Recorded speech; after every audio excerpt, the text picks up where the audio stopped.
According to Webster's Dictionary, poverty is the state of one who lacks a usually or socially acceptable amount of money or material possessions.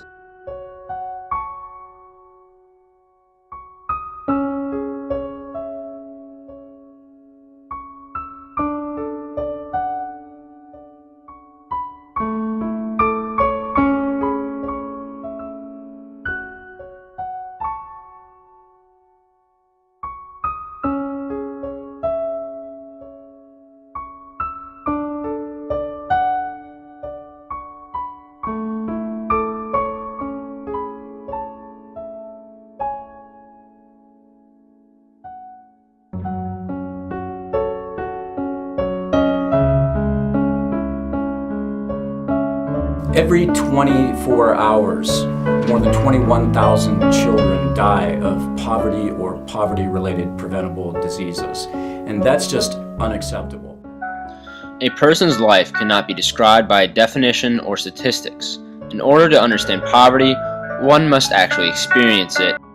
Dr. Wes Stafford, the president and CEO of Compassion International, grew up in rural West Africa where he saw many of his friends die of diseases that were treatable. These experiences fueled him to make changes for poverty-stricken areas today.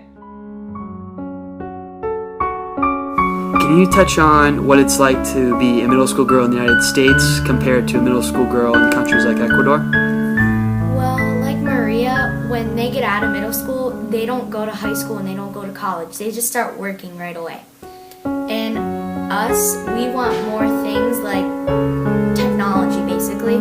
And they're not greedy like us. They're just humble and they don't need anything, even though they keep working and working. Teenager. Well, in the United States, most likely you're going to go to school throughout college, definitely high school though.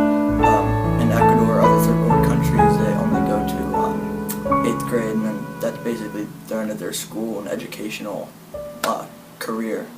Also, we have so much stuff and we're still greedy about it. Like, for example, we're wanting shoes every other week and they're lucky to get a pair. Stafford believes that the spirit of a little child is a lot like what's meant. When a child is young, it takes a little effort to make an impression that can last a lifetime. This is why Compassion dedicates itself to the long-term sponsorship of children living in poverty around the world. Currently, they help over 1,200,000 children in 26 countries. Compassion uses a three-phase program to help the children. This program exceeds simply providing food and medical aid by providing education so that the children are able to give back to the community in the future. The first stage provides everything that the child needs to survive. In the second stage, education, life skills, spiritual guidance are provided for the children. There are over 1 million children in this stage currently. Sponsors travel to meet their children through Compassion. The goal is for the sponsors to see what life is truly like for the children. In the final stage, children are taught to be leaders. Do you sponsor a child through Compassion? I do. Who is it? His name is William Uleka. He's a young boy who lives in Ecuador. And why do you choose to sponsor him, and then why do you think it is important for others to sponsor children? I choose to sponsor him because I think that we have it very well here in America, and out in Ecuador they live in a third world country where the basic needs are not given to them, and they definitely need the help, and we can give it to them. And same reason for other people to help them. Yes, I sponsor a girl around my age, and her name's Maria, and she's from Ecuador. Okay.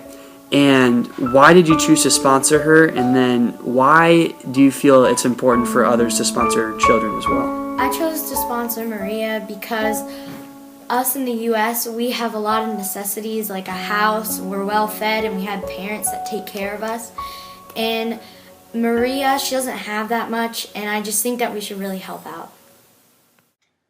In 1952, Reverend Everett Swanson founded the Everett Swanson Evangelistic Association.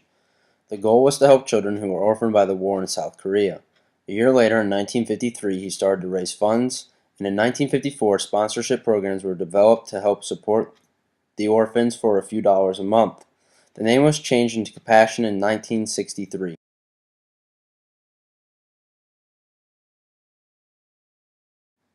Compassion gets its name from Matthew 15:32, which says, "I have compassion on the multitude. I will not send them away hungry." In the heart of a child, one moment can last forever. And Compassion International hopes this one moment changes a child's future and allows them to change other child's futures in turn. One of the challenges of Compassion International is that it only works through the local church. So in some of the worst poverty-stricken areas, there are no churches. So with Stadia, our goal is to go in, plant new churches where Compassion can immediately launch their ministries to care for children out of them. Greg Nettle is the president of Stadia and the pastor of River Tree Christian Church. His first missionary trip began in Ireland, where he worked to plant a church in Dublin. He received his degree from Cincinnati Bible School. He preaches the message of going outside the church doors and helping others, which is why Stadia is such a successful church-building organization. You know, as pastor of a local church, I believe the local church is the hope of the world. Stadia is a church-planting organization whose goal is to start new churches and reach out to the 80% of the people in the U.S. that are not connected to a local church. They also take note that 85% of the people who give their lives to Christ do so between the ages of 4 and 14. Stadia has not just contained themselves to the United States, though. They've started a partnership with Compassion, in which Stadia will plant a church in an impoverished area around the world, and then Compassion will sponsor the children who attend the church. Just last January, we had the opportunity to go down to Ecuador and to see what Compassion in Stadia is doing down there. Do you mind giving a brief synopsis of that trip? Well, one of the things that I absolutely love to do is to take young people, families, church leaders into foreign countries where they can see third world poverty firsthand, but more importantly, where you can see firsthand the difference that you can make in a young person's life, in an entire community's life, literally in transforming an entire country. You sponsor a child through Compassion, correct? That's correct. I actually sponsor 2 children, Isaiah and Christine. They both live in Tanzania, Africa. And why do you do that, and why do you feel it is important for others to do that? I chose to sponsor these 2 children because I feel like my life's been blessed, and so I look for ways that maybe I can be a blessing in someone else's life. These 2 children live in an area where it's high risk for HIV and AIDS. There aren't a lot of opportunities for children in this area, and so the sponsorship through Compassion offers them food, education, and when basic needs like that can be met, then I think there's an opportunity for kids to do amazing things. I would just encourage other people to sponsor children if that's something that sort of makes their heart skip a beat. And if they feel like Compassion is a place where they can plug into and make a difference, then that's a great place in an organization that is worthy.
You have served on the board of directors at the Refuge of Hope, which is a homeless shelter.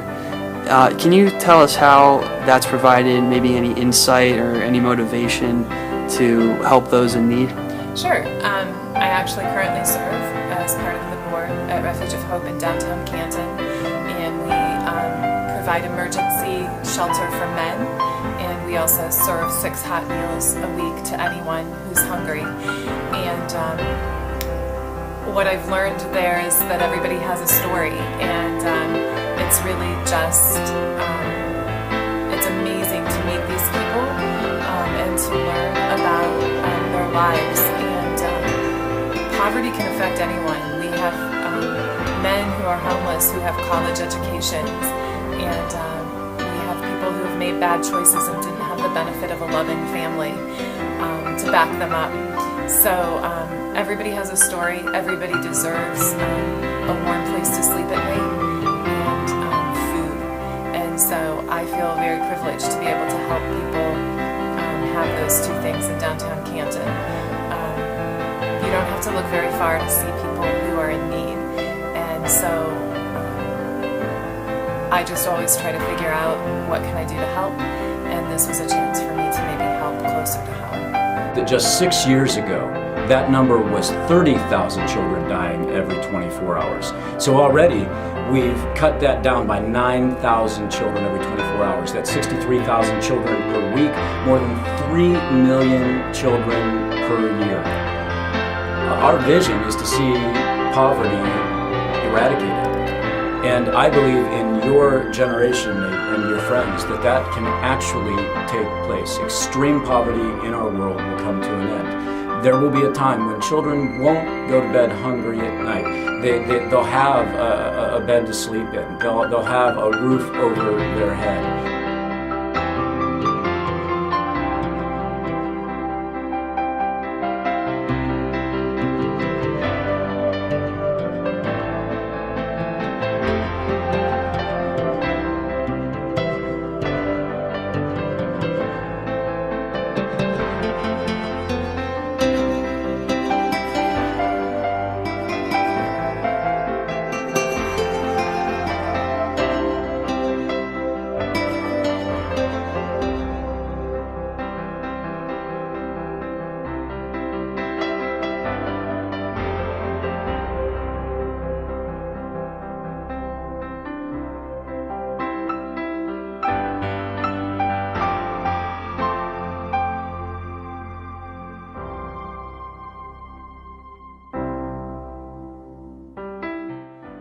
Compassion International currently holds a rating of 4 out of 4 stars from Charity Navigator, a grade A from the American Institute of Philanthropy, and met the 20 standards for charity accountability from Better Business Bureau's Wise Giving Alliance.